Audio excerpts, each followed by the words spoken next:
오늘 말씀의 제목은 나를 살펴보시는 하나님이라는 제목으로 은혜를 나누고자 합니다. 여러분, 하나님께서 나를 살펴보십니다. 믿으십니까? 아멘. 얼마 전에 제가 마트에 갔는데 어느 분과 눈이 딱 마주친 거예요. 그래서 저도 그렇고 그분도 그렇고 함께 인사를 했습니다. 악수도 했습니다. 한참 1, 2분 정도 이 얘기를 했는데 그분이 저한테 그러는 거예요. 갑자기 김 사장님 어떻게 지내세요? 사업은 잘 되세요? 저는 그분을 모르는데 알고 봤더니 그분도 저를 몰라요. 그런데 서로 반갑게 인사를 했습니다. 여러분, 그런 경험 있으시죠? 사람을 보긴 봤는데 잘못 본 거예요. 우리는 본다고 해서 제대로 보는 것이 아닙니다. 우리가 보는데 잘못 볼 때가 많이 있어요. 착각해서 실수해서 볼 때도 많이 있습니다. 그러나 하나님은 우리를 정확하게 보시고 우리를 실수하지 않고 바라보신다는 사실을 믿으시길 바랍니다. 성경은 하나님에 대해서 말씀하시는데 우리를 살펴보시는 하나님이라고 말씀하고 계십니다. 우리는 봐도 잘못 볼 때가 저처럼 많이 있습니다. 실수할 때가 있어요. 그런데 전능하신 그 하나님, 우리 하나님은 우리를 정확하게 보십니다. 우리를 자세하게 보십니다. 잘 보시는 하나님이 나의 하나님이십니다. 그래서 성경에서 하나님의 속성에 대해서 여러 곳에서 말씀하시는데 살펴보시는 하나님 혹은 감찰하신 하나님이라고 말씀하고 있다는 거예요. 이 말의 원어의 의미가 하카르입니다. 하카르. 화면 보여주실래요? 하카르라는 뜻이 그런 의미가 있어요. 살펴보시는 하나님, 감찰하시는 하나님. 서치한다는 말씀이에요. 탐구한다는 말씀이에요. 자세히 본다는, 연구하듯이 우리를 보시는 그 하나님이 하카르의 하나님, 세밀하게 보시는 하나님, 그 하나님이 나의 하나님이십니다. 오늘 시편 139편 1절에도 이 하카르의 하나님이 나오는데 우리 1절 말씀을 다 함께 읽어보도록 합니다. 시작. 여호와여 나를 살펴보셨으므로 나를 아시나이다. 아멘. 여러분, 여기서 나오는 살펴보셨다, 그 말이 하카르라는 뜻입니다. 하나님이 나를 너무나 잘 보고 계신다는 거예요. 하나님이 나를 너무나 세밀하게 세세하게 보고 계신다는 거예요. 우리는 사람 앞에서, 코 앞에서, 면전 앞에서 잘 봐도 잘못 볼 때가 얼마나 많은지 몰라요. 그 사람에 대해서 잘 보는 것 같은데도 실수하고 착각해서 볼 때가 많이 있다라는 거예요. 제 친구 목사님은 한국 사람이에요. 그런데 그 친구가 걸어가면 한국 사람들이 말을 영어나 멕시코 말로 말을 겁니다. 왜 그런지 아세요? 멕시코 분하고 똑같이 생겼어요. 피부도 까무잡잡하고 눈도 커요. 그래서 한국 사람인데도 불구하고 외국에 있을 때 가보면 늘 한국 사람이 외국말로 물어보는 거예요. 그 친구랑 어느 멕시코 분들이 많은 그런 식당에 갔어요. 근데 그 멕시코 직원이 이것저것 서비스를 너무 많이 주는 거예요.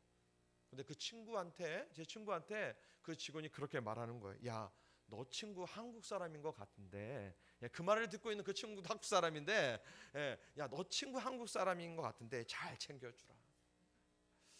여러분, 그 직원은 사람을 봤지만 잘못 본 거예요. 착각해서 실수해서 본 거예요. 사랑하는 성도 여러분, 우리가 누군가를 또 뭔가를 봤다고 해서 100% 맞지는 않습니다. 잘못 볼 때가 많이 있어요. 그런데 하나님은 하카르의 하나님이에요. 완벽하게 보시는 하나님이세요. 감찰하시는 하나님, 나를 살펴보시는 하나님이에요.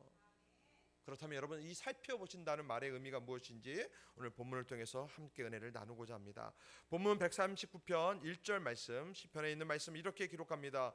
여호와여 주께서 나를 살펴보셨으므로 나를 아시나이다. 여러분, 살펴보신다는 것은 하나님이 나를 완벽하게 아신다는 거예요. 살펴보신다는 말은 하나님이 나를 대충 아는 것이 아니라 나를 나보다 더 잘 알고 계신다는 말씀이 살펴보신다는 말씀이에요. 여러분, 생각해 보십시오. 내가 내 자신을 너무나 잘 알고 있습니까? 여러분, 나에 대해서 얼마나 알고 계세요? 많이 아는 것 같지만 실상은 잘 몰라요. 저도 그래요. 제 인생, 제가 사는 데 있어서 저에 대해서 내가 너무나 많이 잘 알고 있는 것 같아요. 그런데 저에 대해서도 잘 모르겠어요.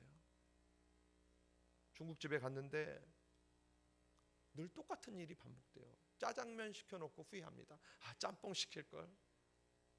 내가 가는 이 길이 맞는 거야. 나는 나에 대해서 내가 너무나 잘 알기 때문에 이 길이 맞는 거야. 그래서 그 길로 가지만 그 길로 갔더니 나중에 후회하는 일들이 너무나 많이 있다라는 거예요. 여러분 잘 알고 계십니까? 여러분 자신에 대해서 얼마나 많이 알고 계세요? 잘 아는 것 같지만 실상은 잘 몰라요. 내 자신에 대해서 아는 것이 여러분 100분의 1, 1000분의 1도 안 돼요. 나의 과거, 나의 현재, 나의 미래에 대해서 우리는 아무것도 잘 몰라요. 내 몸 안에 피가 흐르고 있는데 이 피가 어떻게 흐르는지 몰라요.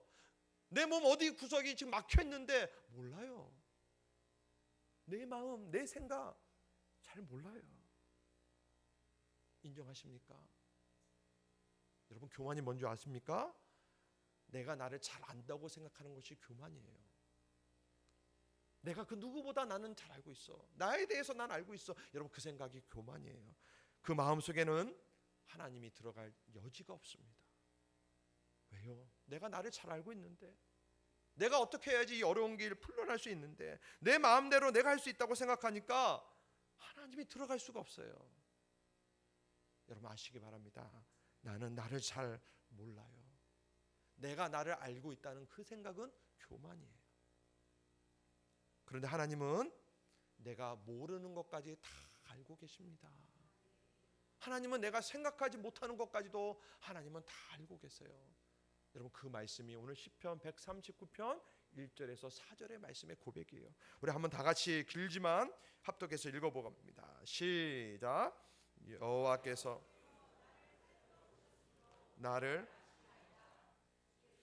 내가 안고 멀리서도 나의 생각을 밝히 아시오며 나의 모든 길과 내가 눕는 것을 살펴보셨으므로 나의 모든 행위를 익히 아시오니 여호와여 내 혀의 말을 알지 못하는 것이 없으시니. 아멘. 여러분 믿으시기 바랍니다. 하나님은 나를 아시는데 내 행동, 내 말, 내가 어디 있는지 이 모든 것을 다 아신다는 거예요. 왜 그럴까요? 하나님이 나를 살펴보시기 때문입니다.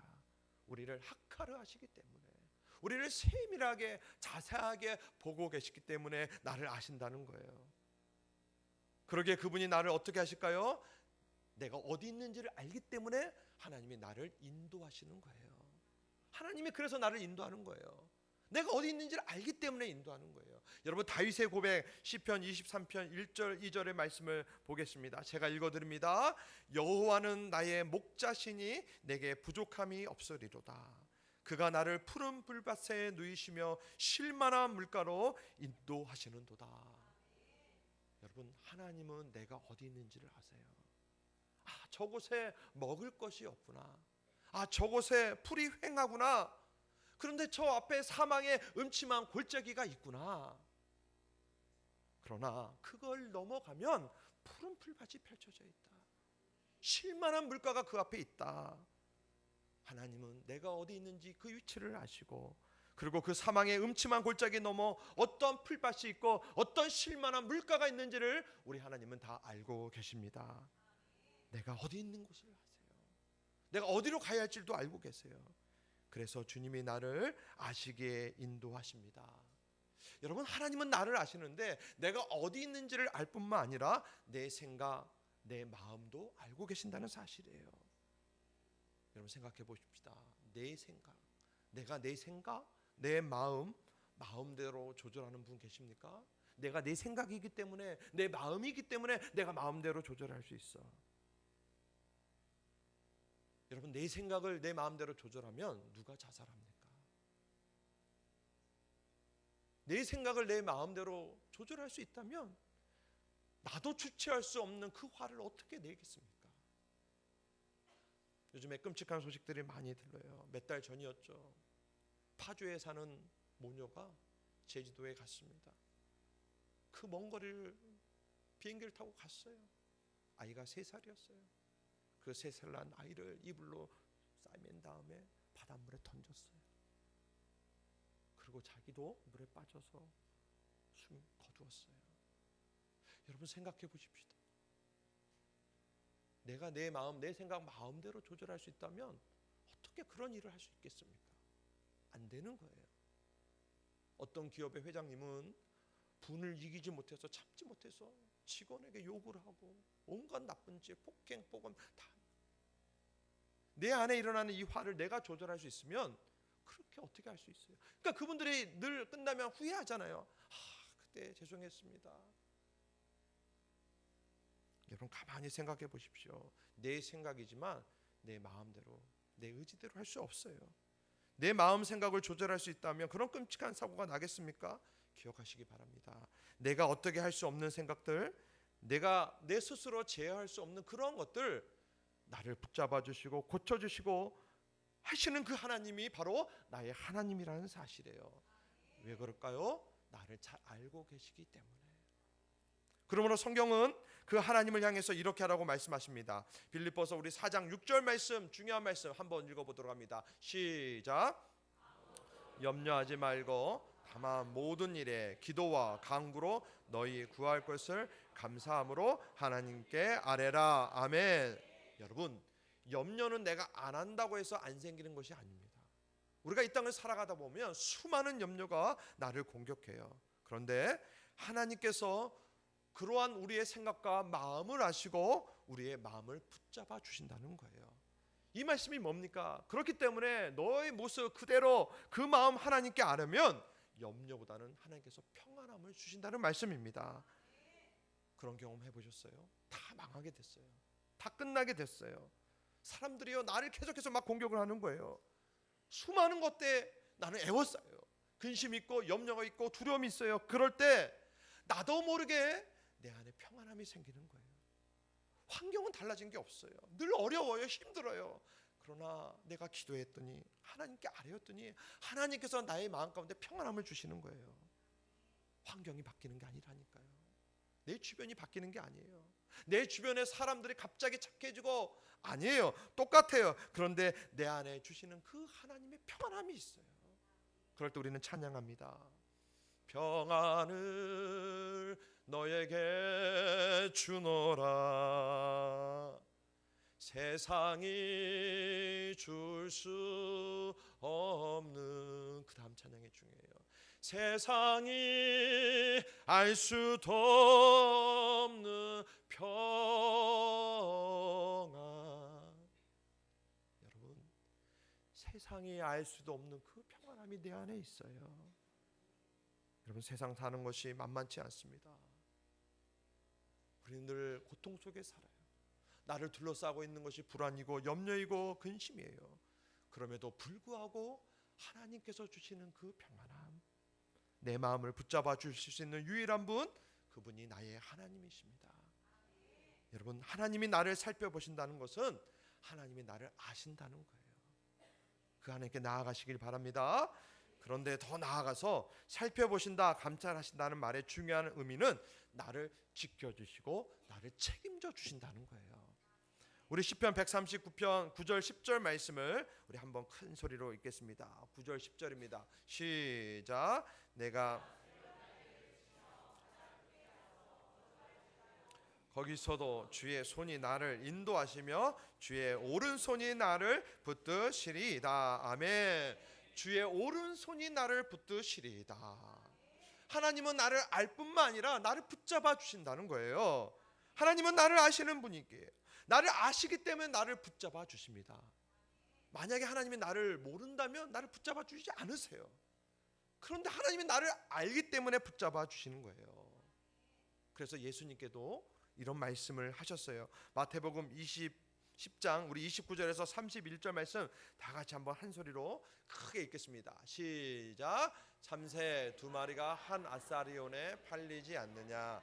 그러나 너희 아버지께서 허락하지 아니하시면 그 하나도 땅에 떨어지지 아니하리라. 너희에게는 머리털까지도 다 세신 바 되었나니 두려워하지 말라. 너희는 많은 참새보다 귀하니라. 아멘. 믿으시기 바랍니다. 여러분, 참새 한 마리도 하나님께서 허락하지 않으면 떨어지지 않는다는 거예요. 하물며 나는 누구예요? 참새보다 귀한 존재 아닙니까? 예수 그리스도를 십자가에 죽기까지 하나님이 나를 사랑하셨어요. 나는 그런 아들이고 딸입니다. 그 하나님께서 내가 너를 지켜주시겠다 말씀하고 계십니다. 마태복음 10장 30절에 이런 말씀이 있죠. 머리털까지도 세심바 되신 그 하나님. 여러분 이 말의 의미가 뭐예요? 나를 잘 안다는 거예요. 머리털 몇 개인지 아시는 분 계세요? 세 보셨어요? 하나하나?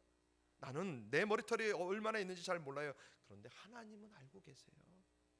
내 머리털이 1000개인지 10,000개인지 10만 개인지 나는 몰라요. 그러나 하나님은 아세요. 그래서 내 인생을 지켜주시는 그분, 나를 지켜주시는 그 하나님이 나의 하나님이십니다.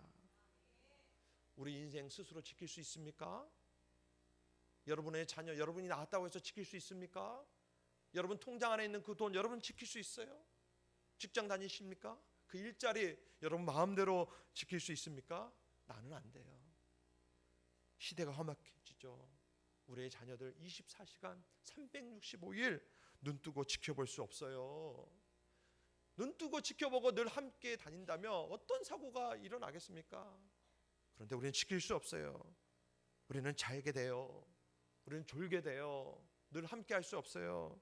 다 볼 수 없어요. 한계가 있어요. 그러나 내가 밤새 쫓아다녀도 안 되었는데 졸지 아니하시고 주무시지 않는 그 하나님, 완벽하게 지켜보시는 그 하나님께서 우리를 지켜보고 계신다는 사실을 여러분 믿으시길 바랍니다. 그래서 성도는 하나님을 그래서 소망하는 거예요. 나를 지켜보시는 그 하나님이 있기 때문에 소망하는 거예요. 세상의 다른 것을 기대하는 것이 아니라 그래서 우리가 하나님을 기대합니다.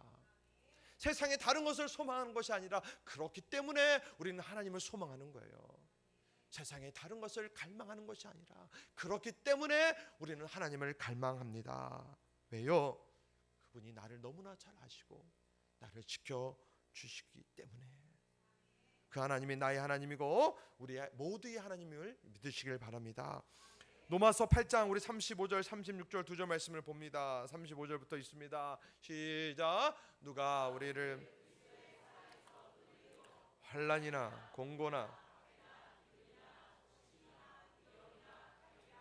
기록된 바 우리가 주를 위해 죽음을 당하 도살당할 양같이 여김을 받나이다.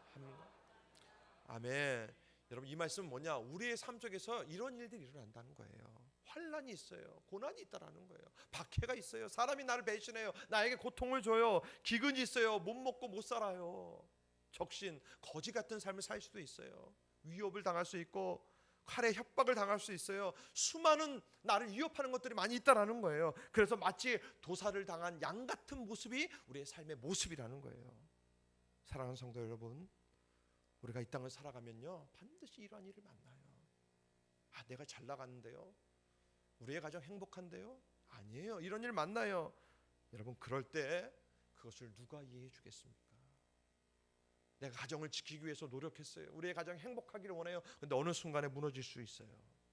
내 사업이 일치월장 잘 나가는데 어느 순간에 무너질 수 있어요. 내가 믿음 생활 잘합니다. 교회 잘 다녀요. 하나님 잘 섬겨요. 그런데 어느 순간을 보니까 내가 시험 들 때도 있다라는 거예요. 내가 만나는 그 상황을 누가 이해해 줄 수 있겠습니까? 아무도 이해 못해요. 그래서 우리는 눈물을 흘려요. 내가 어떤 일을 하다가 실패했어요. 그때 가지고 있는 그 절망과 죄책감을 여러분 누가 이해해?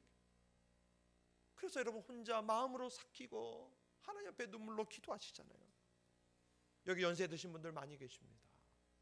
젊을 때 여러분 얼마나 열심히 사셨어요. 못 먹고 못 입고 내 자녀를 위해서 온갖 멸시 천대당하면서 지금까지 살아오셨어요. 젊었을 때 화려하게 멋지게 사신 분들도 계실 거예요. 나이가 들었어요. 나의 삶을 뒤돌아봤더니 혼자 외롭게 쓸쓸한 그 모습 바라보면서 고독감을 느껴요. 여러분 그 외로움, 그 고독감 누가 이해할까요? 나를 사랑하는 그 나의 남편, 나의 아내, 내 자식들이 그걸 이해할 수 있을까요? 이해하지 못해요. 내 옆에서 진짜 그것을 이해해주고 그 아픔을 같이 나눌 수 있는 분들이 많지 않아요. 내가 열심히 했어요. 최선을 다했어요. 죽기 살기로 일했어요. 그런데 그만 실패하고 말았어요. 누가 그것을 이해할 수 있을까요? 그런 삶 가운데 누가 나에게 도움을 줄 수 있을까요? 아무도 없어요. 우리가 읽었던 로마서 말씀이 그 말씀이에요. 그런데 로마서 8장 37절 말씀은 이렇게 이어서 말씀하십니다. 우리 한번 같이 읽어보도록 합니다. 시작. 그러나 이 모든 일에 우리를 사랑하신 이로 말미암아 우리가 넉넉히 이기. 여러분 이 말씀 보세요. 이 모든 일이란 게 뭐예요? 곤란, 핍박, 환난, 위협. 이 모든 일이 그런 것이 있다 해도 우리를 사랑하신 이로 말미암아 우리가 넉넉히 이기느니라 믿으시기 바랍니다. 하나님이 우리를 사랑하세요. 독생자 예수 그리스도를 죽기까지 우리를 사랑하세요. 그만큼 사랑하기 때문에 환난이나 공고나 핍박이나 기근, 위험, 칼의 위험 속에서도 하나님이 우리를 살펴보신다는 거예요. 나를 감찰하신다는 거예요. 나를 아신다는 거예요. 그렇기 때문에 그 속에서 우리에게 필요한 것이 있다면 하나님께서 우리의 삶 가운데 넉넉히 채워주심으로 이길 수 있다는 말씀이 이 말씀입니다. 언제까지요? 어저께까지만요? 아니요. 오늘까지만요? 아니에요. 어느 상황 속에 있든지 어느 때이든지 내가 힘들어하고 낙심하고 절망할 때이든지 그것과 상관없이 우리 주님은 주님 다시 오실 그날까지 나를 그렇게 지켜주시고 책임져 주신다는 사실을 믿으시길 바랍니다. 여러분 이어령 교수라고 아십니까? 우리 옛날 어르신들은 너무나 잘 알 거예요. 문공부 장관 했던 이어령 교수. 여러분 이분 최고의 우리나라 석학 중에 한 분입니다. 감히 이분 앞에서 배운 거 티를 못 낼 정도로 최고의 지식인이에요. 원래 예수를 믿지 않았어요. 어떻게 예수 믿게 됐습니까? 손자가 죽어요. 죽은 손자 앞에서 그 아이의 엄마 이어령 교수의 딸이겠죠. 미국에서 검사하고 변호사 했어요. 그 딸이 아버지에게 얘기를 하는 거예요. 딸이 목사가 되었는데 또 죽습니다. 그런 일들을 통해서 이분이 하나님을 믿고 예수를 믿게 되는 거예요. 자, 그런 상황 속에서 고백합니다. 그때야 비로소 내가 누군지를 알게 되었다는 거예요. 내가 어떤 사람인지를 그때야 깨달았다는 거예요. 딸의 죽음을 맞이하면서 제일 가슴 아팠던 일이 어떤 일인가? 휴대폰을 바라봤더니 어저께까지도 딸의 이름이 있었고 내가 원하고 바라며 얼마든지 단축 버튼 한 번만 딱 누르면 딸하고 통화할 수가 있는 거예요. 아무리 먼 곳에 떨어져 있더라도 벨소리가 나서 그 전화를 받으면 내가 그 딸하고 통화할 수 있는데 지금은 아무것도 할 수 없다라는 거예요. 그래서 그분이 고백합니다. 내가 나를 잘 안다고 생각했다. 인생이 뭔지 잘 알고 내가 나를 책임져 줄 수 있다고 생각했다. 그런 생각을 하니까 하나님이 필요 없겠죠. 내가 나에 대해서 너무나 잘 알고 나는 모든 것을 할 수 있다고 생각했다. 그런데 그것이 교만임을 내가 이제야 알았다. 여러분 교만이 뭔지 아세요? 다시 한번 말씀드리면 내가 나를 잘 알고 있다는 거예요. 당신은 나에 대해서 몰라. 내 자신 내가 잘 알아. 여러분 교만한 마음이에요. 나는 나를 잘 몰라요. 하나님만이 나를 아세요. 여러분 그런 고백이 있습니까? 하나님만은 나를 아세요. 나의 신음도, 나의 아픔도, 나의 애통도, 나의 외로움도, 내가 어디로 가야 할지도, 내가 어떤 외로움 속에 있는지도, 내가 어떤 위험 속에 있는지도 다른 사람은 몰라요. 목사인 저도 여러분들의 삶이 어떤지 잘 몰라요. 그러나 하나님만은 아십니다. 그래서 제가 하나님께 기도할 때마다 저는 이런 기도 너무 많이 해요. 하나님 아시지요. 하나님 내 형편 아시잖아요. 하나님 내 앞길이 도저히 보이지가 않아요. 목사인 저에게도 그런 연약함이 있어요. 하나님 앞길이 보이지 않아요. 그러나 하나님은 아시지요. 여러분 그 하나님께 나의 인생의 모든 것을 맡기는 것이 믿음입니다. 내가 하려고 하지 말고 내가 안다고 생각하지 말고 하나님만이 나를 아십니다. 나의 인생의 모든 것을 맡기는 그것이 믿음입니다. 그런 믿음 있는 생활할 때 하나님께서 나의 인생을 멋지게 만드십니다. 여러분 주님이 내 이름 아세요. 내 생각도 아세요. 내 흐르는 눈물도 주님이 아세요. 그래서 우리는 찬양합니다. 내 이름 아시죠. 내 모든 생각도 내 흐르는 그가 닦아주셨죠. 내 이름 아시죠. 내 모든 생각도 아파라 부를 때 그가 들으셨죠. 여러분, 그 하나님 보고 나아가시길 바랍니다. 우리 오늘 말씀은 우리가 이 찬양 부르며 말씀을 맺도록 하겠습니다. 우리 다 함께 우리 찬양하며 나아갑시다. 하나님만 생각합시다. 나를 지으신 주님, 나를 잘 아시는 그 주님께 우리의 마음을 드리기를 원합니다. 우리 다 함께 우리 찬양합시다.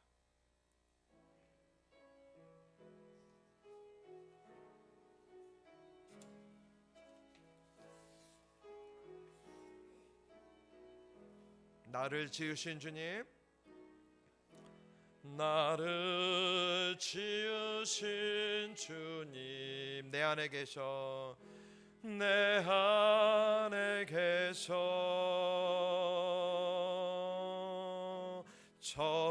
처음부터 내 삶은 그의 손에 있었죠. 우리 다시 한번 고백합시다. 나를 지으신 주님, 나를 지으신 주님,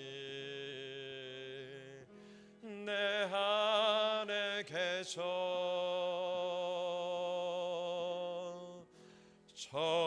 처음부터 내 삶은 그의 손에 있었죠. 내 이름 아시죠? 내 이름 아시죠. 내 모든 생각도 내 흐르는 눈물 그가 닦아주셨죠. 우리 엄마 내 이름 아시죠? 내 이름 아시죠. 내 모든 생각도 내 바라 부를 때 그가 들으시죠. 그가 들으시죠. 그가 들으시죠. 마지막 눈을 감고 그가 들으시죠. 그가 들으시죠. 기도하겠습니다. 사랑의 하나님, 다른 사람은 몰라도 하나님은 다 아십니다. 내 형편을 아십니다. 내가 힘들고 어렵고 고통 가운데 있다는 걸 사랑하는 나의 가족들은 몰라도 하나님은 아십니다. 하나님, 내가 어디에 있는지, 어디로 가야 할지, 어디로 피해야 할지 하나님은 다 아십니다. 그분께 우리의 인생을 맡기는 믿음 허락하여 주시옵소서.